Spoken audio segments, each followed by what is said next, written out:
Onto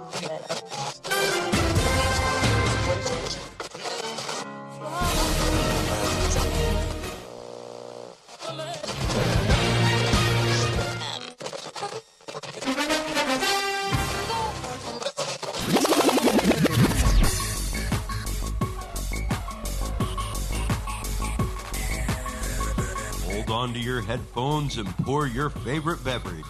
It's time for the Kickin or Stickin Fantasy Football Podcast. Now, fresh off the sidelines, your host, Matt McPeak.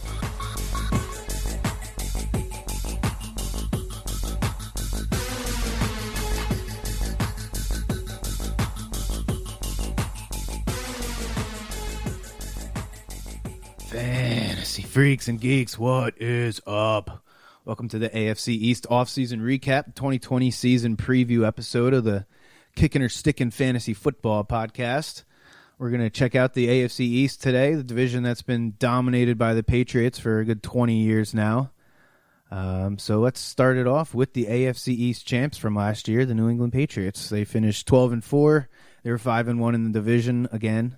Obviously, 2019 was a big year for the Patriots, with it being the last year with Tom Brady at QB. They lost in the wild card round to the Tennessee Titans. The last pass that Tom Brady threw as a Patriot in that wild card game was a pick six in the fourth quarter to former Patriot defensive back Logan Ryan. It was only the second time that they lost in the wild card round with Tom Brady at quarterback. The other was 2009 when they lost at the Ravens. In that game, Tom Brady threw 3 interceptions, lost a fumble, and was sacked 3 times, while only passing for 154 yards. In Tom Brady's 19 seasons with the Patriots as the starter, they only failed to make the playoffs twice, so 17-2. The year after they won the first Super Bowl, and the year that Brady got hurt and Matt Castle started 15 games, were the only 2 seasons that they didn't make the playoffs. It's pretty insane when you look back at it. In 13 of those 19 seasons, the Patriots either made it to the Super Bowl 9 times, or they made it to the conference championship 4 times. And as well, we know they won 6 of those 9 games, those Super Bowl games. So they have as good of a run as we've ever seen in professional sports, let alone just football. So it's been pretty ridiculous. The list of players that left New England this offseason, though, is pretty long as well. First, you got Tom Brady leaving for Tampa Bay. He pulls Rob Gronkowski out of retirement to join him down in Florida. The Patriots did get a 4th rounder for Gronk, so at least they got something back for the guy that wasn't even going to give him anything in 2020. The offense also lost wide receiver Philip Dorsett, but the defense took the biggest hits in free agency for the Patriots. They lost linebackers Kyle Van Noy and Landon Roberts. They both went to former Patriots defensive assistant Brian Flores down in Miami. Danny Shelton and Jamie Collins left to go join another former Patriots defensive coach, Matt Patricia, up in Detroit.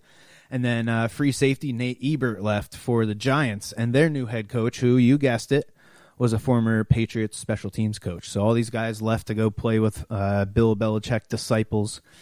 He just keeps repopulating the NFL coaching landscape with more and more assistants every year. It's pretty ridiculous.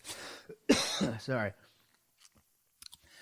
So the Patriots had a lot of spots to fill this offseason. They brought in 2 wide receivers, Damiere Byrd from Arizona and Marquise Lee from Jacksonville.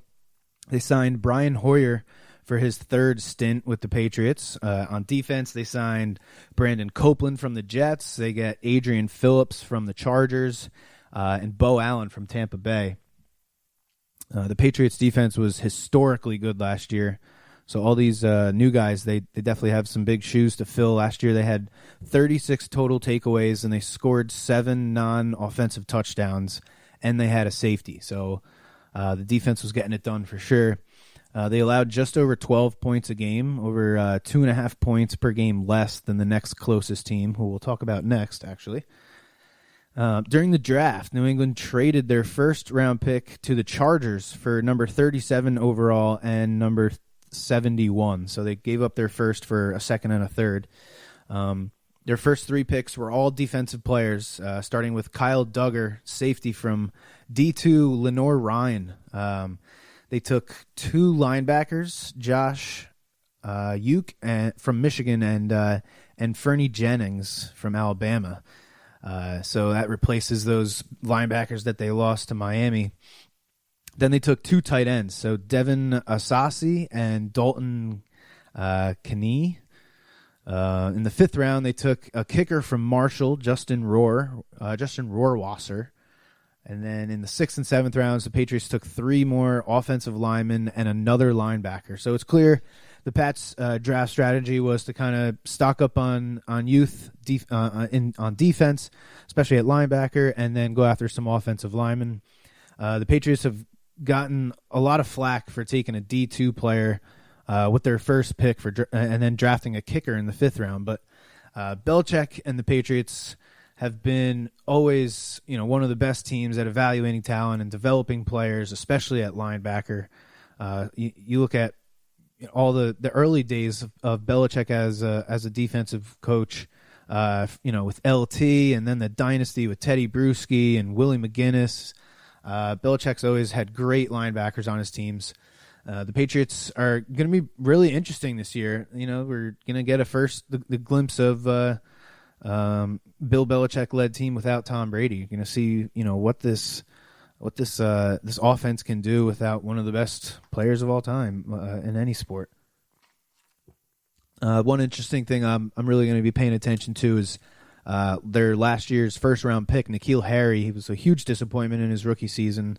So it's going to be fun to see what the Pats can do if they can develop that kid. He's the first wide receiver that the Patriots have taken in the first round since 1996. So they've never really been a team that's going to go out and spend a high draft pick on a wide receiver. So now that they finally get somebody that's highly doubted out of college, let's see what he can do. All right, moving on to the Buffalo Bills. They finished 10-6. They were 3-3 in the division. The Bills made it to the playoffs for the second time in 3 years under head coach Bill McDermott, after 8 other head coaches failed to do so in 17 years prior to McDermott taking over. So over the course of 20 years, they go 17 years without the playoffs. This guy comes in and gets them to the playoffs in his first 2 out of the first 3 years. Dude definitely knows what he's doing. Their young star, Josh Allen, had a hell of a game in that wild card matchup against the Texans. If you were listening to the AFC South episode last week, you heard about how Allen pretty much carried that team that game. He threw the ball 46 times, 264 yards. He led the team in rushing yards, and he scored the team's only touchdown. He caught a 16-yard pass from John Brown. But Allen lost one of his 2 fumbles, which has been a problem for him so far in his short career. He's already lost 6 of 22 fumbles in his only 27 starts. That is not a good, almost 1 fumble a game. That's not good. So he's got to clean that up for sure. But I guess you got to take the good you got to take the bad with the good when the good is really good. In those 27 starts, he's got 17 rushing touchdowns, 40.8 yards per game on 7 attempts per game. And he's picked up a first down 83 times so far with his legs. That's pretty much 3 first downs a game that he's picking up just scrambling around. That's incredibly valuable for a guy to have the ability to rush for a first down 3+ times a game. Obviously, those rushing yards help us as fantasy football players, but in real football, picking up that first down, that's crucial to keeping the drive alive, obviously. So when you got a quarterback that can do that, it really puts you in a good spot. According to Pro Football Focus, though,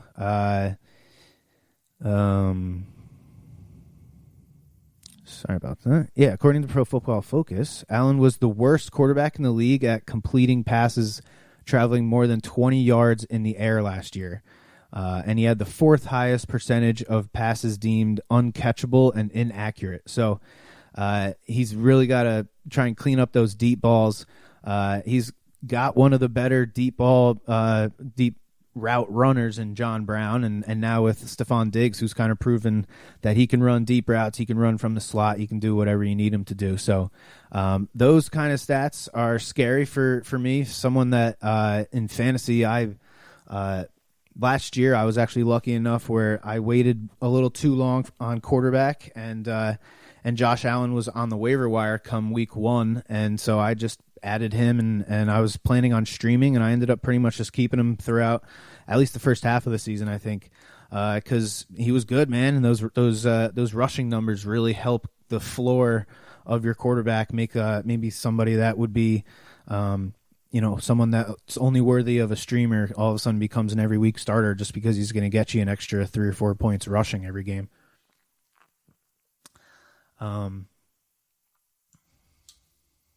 But his passing as a whole definitely needs to improve. He can definitely throw the ball to the moon, but his completion percentage was under 60% for the last, for his first 2 years. He had 6.7 yards per attempt, which is actually half a yard less than the league average last year. So as far as yards per attempt goes, he's kind of in the middle of the pack, and that deep ball is not really there yet. So he's got some improving to do, and we all know he can't rely on the running forever. We see what happened to Cam Newton. He can't even get himself on a football team right now, so he's going to have to improve there for sure. But he's going to have a much better group of wide receivers to work with this year. After the team made a huge trade to get Stephon Diggs, they had to give up a boatload for him, though. A 2020 first-round pick, fourth-round pick, and a sixth-round pick. Plus, they had to give up their 2021 fourth-round pick. So 4 picks total to get Stephon Diggs. They did get a 2020 7th-round pick back, but who gives a crap about that? But still, it was a lot, especially considering what the Cardinals gave up for DeAndre Hopkins, who a lot of people would agree that Hopkins is on another level than Diggs. Diggs is a great receiver, but D-Hop is a special dude.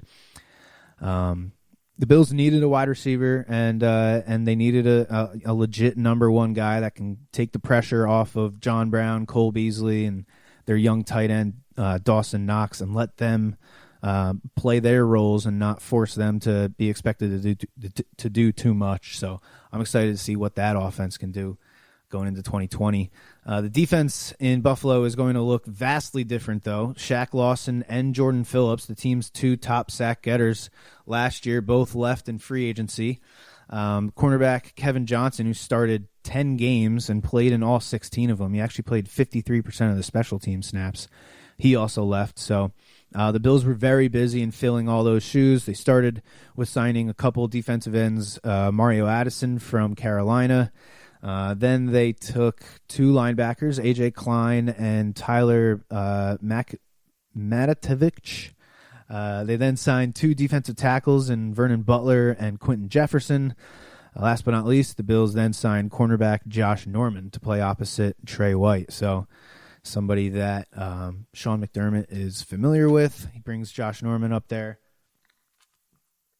He's going to get plenty of opportunity to make plays on some balls playing the other side of Trey White.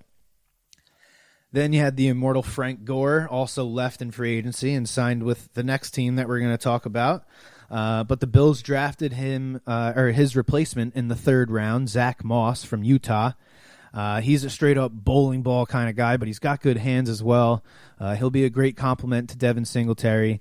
The Bills continued to build that offense with youth. They got 2 more wide receivers, Gabriel Davis from UCF in the 4th round, then Isaiah Hodges from Oregon State in the 6th round.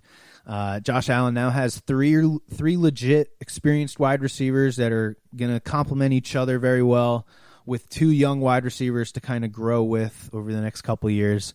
The Bills are favored to win the East right now, with the Dolphins clearly still in rebuild mode, and the Patriots are about to start a new era with Tom Brady, and then we got the friggin' New York Jets stuck in limbo with Adam Gase. Speaking of the Jets, let's look at them next. They were 7-9 last year, finished 2-4 in the division. They had 2 division games that they could have easily won, but they did not. The Jets had as up and down of a season as you could have. The year started with a kick in the nuts for us Jet fans. A Week 1 division game against the Bills with a 6-point lead and 5 minutes left in the game. They give up a go-ahead 80-yard touchdown drive. Then second-year quarterback Sam Darnold gets mono and misses weeks 2, 3, and 4. Trevor Siemian throws 6 passes in the game that he starts and breaks his leg. And then in 3 games without Darnold, the third stringer, Luke Falk, threw 3 interceptions, no touchdowns, and he was sacked 16 times. So his average yards per attempt was half a yard less than Mitch Trubisky, who was last in the league among starters. And when you consider from 32 to 1 was only like 2.5 yards, so for you to be a half a yard below that, that would put you probably in like the 50th or 60th spot as far as all the quarterbacks combined go.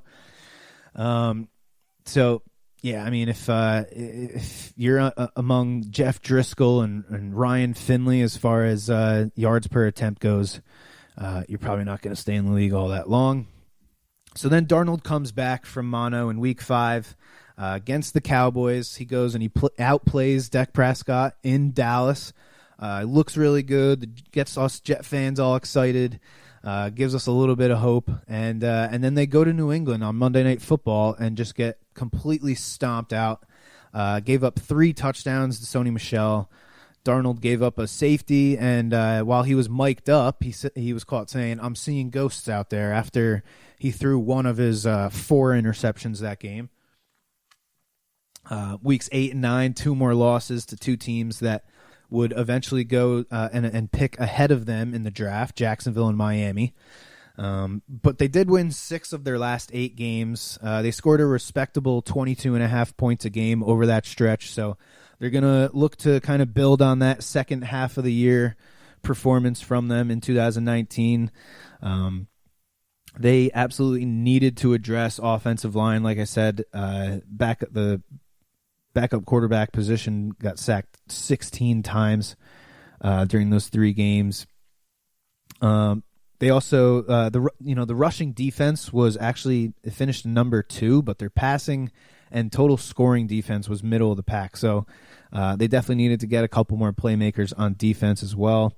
So they added 4 offensive linemen in free agency, and then they used their first-round pick on a left tackle, Mekhi Becton, a monster of a human being from Louisville.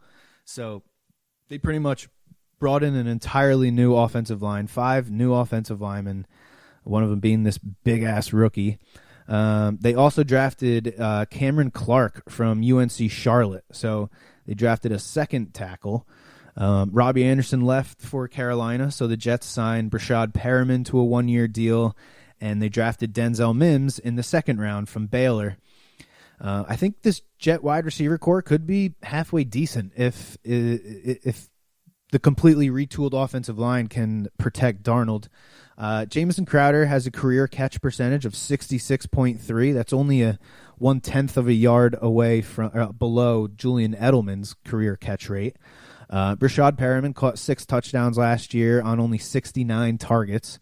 Quincy Enunwa is kind of the wild card of the group because of his injury past, but in the one season where he had 100 targets, yes, it was back in 2016, but he had 14.78 yards per reception, which would have put him 8th among wide receivers with over 100 targets in 2019. So hopefully that might translate, come back in 2020. And he's a real physical guy. You know, he plays wide receiver like a linebacker. That's probably why he's had the number of injuries that he's had. And then obviously we have the rookie of the group, Denzel Mims, who has all the size, the strength, the speed, all the talent to be a legit number 1 wide receiver. So we'll see how this coaching staff is at developing one of the toughest positions to hit on in the draft, being wide receiver, and especially, one of those number 1 type wide receivers.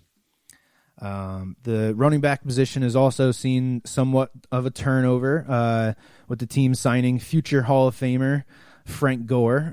He'll join John Riggins, Curtis Martin, and LaDainian Tomlinson as the 4th Hall of Fame running back to put on a Jets uniform. He played for Adam Gase in Miami a couple years ago, and he'll be good for that 4th-round running back that they took from Florida, LaMichael Pirine. Hopefully he can learn more from Gore than from Le'Veon. Something tells me that Le'Veon's not the kind of guy that's going to stay late after practice and show you some stuff. The Jets also took a quarterback in the 4th round from Florida International, James Morgan. They signed Joe Flacco as well, so I guess those two will kind of compete for that backup spot, or maybe they'll keep all 3 of them. Who knows? Maybe Morgan gets bumped to the practice squad or something. After what we saw from the Jets quarterback group last year, I wouldn't be surprised if they end up keeping 3. The defense got a boost in free agency with Patrick Onwuasor. He'll play inside linebacker next to C.J. Mosley. And probably most importantly, they did not trade Jamal Adams. There was a bunch of hoopla about how they might trade him going into the draft, try and pick up a first-round pick for him. But I'm glad he stays on the team. He's a lot of fun to watch. He's one of these safeties that's just all over the field. He's a passionate guy. He wants to win. To me, that's all I care about. I care about effort, and I want dudes that want to win. So then they drafted a corner out of Virginia that seems he's a guy that a lot of scouts that were actually saying he could be the steal of the draft. He fell because of a couple injuries that he had throughout the year last year. They also took a dude I think it was in the 3rd round. They drafted him as a safety, but I wouldn't be surprised if he ends up playing that safety / linebacker hybrid role, maybe a nickel corner. I forget his name, but I didn't add him in my notes here. Shame on me. But then they get Lamar Jackson as well. The Jets got Lamar Jackson, the undrafted rookie cornerback from Nebraska. So that'll be cool to see, Lamar Jackson on the Jets. And then we have a problem here because I don't have my right notes. So I'm going to have to take a quick little break here, and I'm going to go grab my Dolphins notes. Make sure you stay tuned.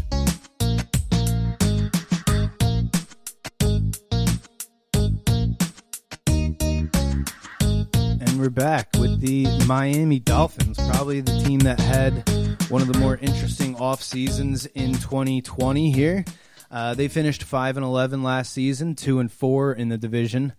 Miami has been getting themselves ready for this 2020 offseason ever since the 2019 draft, when they traded for Josh Rosen instead of trying to trade up for Daniel Jones or use their 13th overall pick on Dwayne Haskins. I think they took a look at those 2 quarterbacks and saw that they were going to go in the 1st round, and they must have said, we'd rather wait for next year and try and go for either Tua or Justin Herbert or Justin Burrow, whoever happened to be there. But it was pretty much tank for Tua mode all season. Then they traded Pro Bowl left tackle Laramie Tunsil and wide receiver Kenny Stills. So 2 of the best players on the team. They traded them to Houston for a pair of first-round picks. Then they got another first-rounder from Pittsburgh for Minkah Fitzpatrick. So they just started trading away all their good players, acquiring first-round draft picks for the 2020 draft. The Dolphins' offense was 25th in points per game and dead last in rushing yards per game. 37-year-old quarterback Ryan Fitzpatrick was the leading rusher on the team with 243 yards. He had the third most rushing attempts on the team, which is even more crazy to me. But the passing game was actually not terrible. They were 13th in the league in passing yards per game, so above average. Rookie Preston Williams was looking like a good pick until he got hurt midway through the season. And after 4 very long years of waiting, finally Devontae Parker had a breakout year. He scored 9 touchdowns, same amount as he had in the first 4 years combined. He had 1,200 yards on 128 targets, his first 100-plus target season. And then another standout for the Dolphins was their second-year tight end, Mike Gesicki.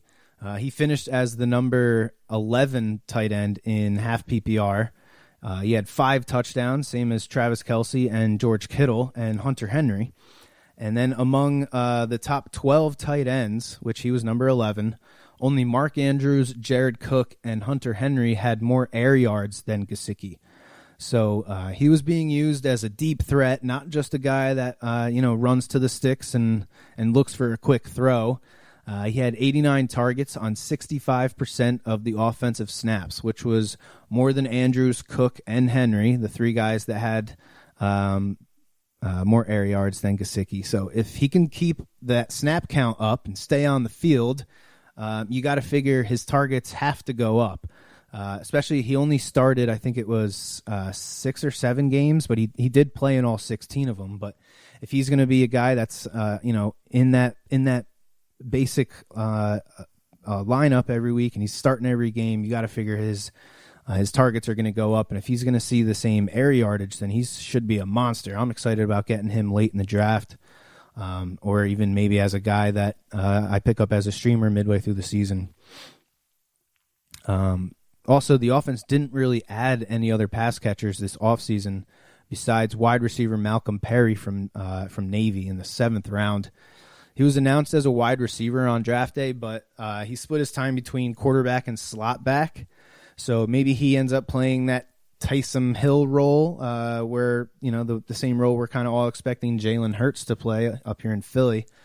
But really, the only skill position players that they added were the 2 running backs. They traded a 5th-round pick for Matt Breida and then a conditional 6th-round pick for Jordan Howard.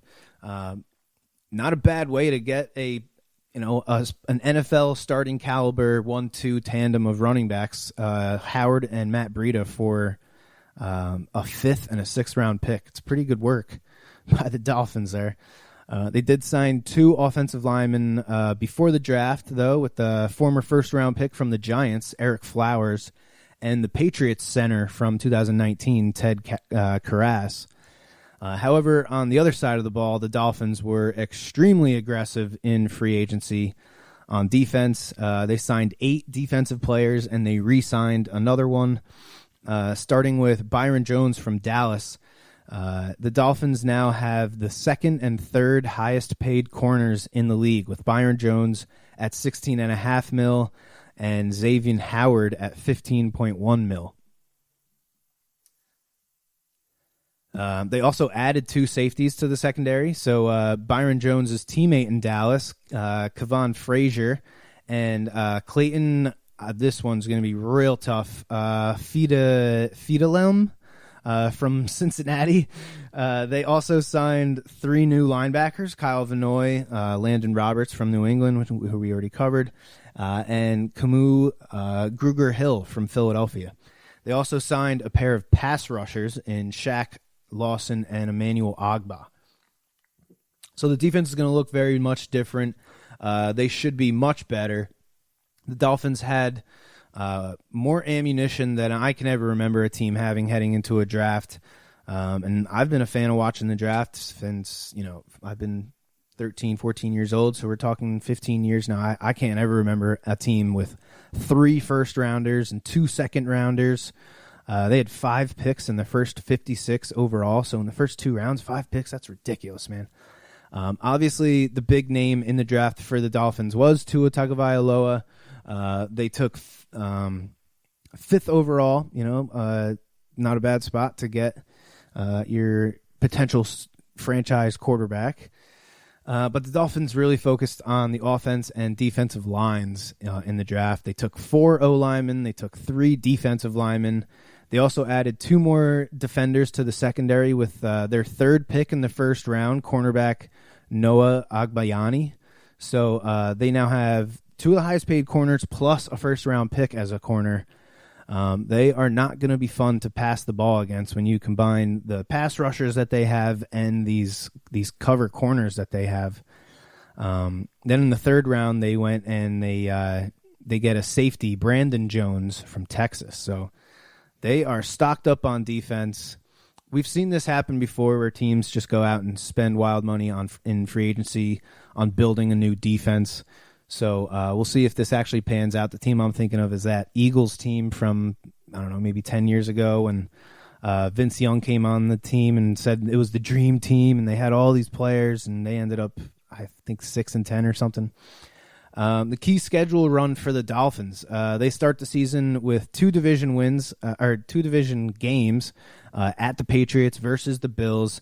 Then they get a second to catch their breath against the Jaguars, but then they're at home against the Seahawks, and then they're at the 49ers. So they could very easily go into Week 5 1-4, maybe even 0-5, going to play at the Broncos in Week 6. So we'll know what this. We'll know if this Dolphins team is in tank mode again after Week 6 or 7 of the 2020 season. I didn't look at what picks they have in the 2021 draft, but I'm pretty sure they have a second first-round pick, and I'm pretty sure they have either a second or a third second-round pick. So they're going to be active in the next year's draft as well with a lot of picks. They've just been accumulating picks for the whole last year. So it's going to be interesting to see how this team is built. That's going to do it for the AFC East off-season recap and 2020 preseason or season preview, I should say. Thanks for tuning in, and make sure you check us out next week. We're going to be checking out the AFC West division, the defending Super Bowl champion Kansas City Chiefs. So make sure you check that out. And as always, may the fantasy gods be cruel to your opponents. You have been listening to the Kickin or Stickin Fantasy Football Podcast.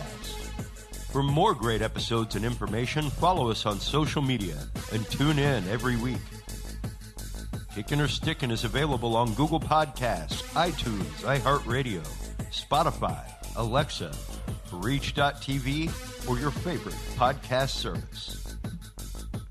Kickin or Stickin is a proud member of the HC Universal Network family of podcasts.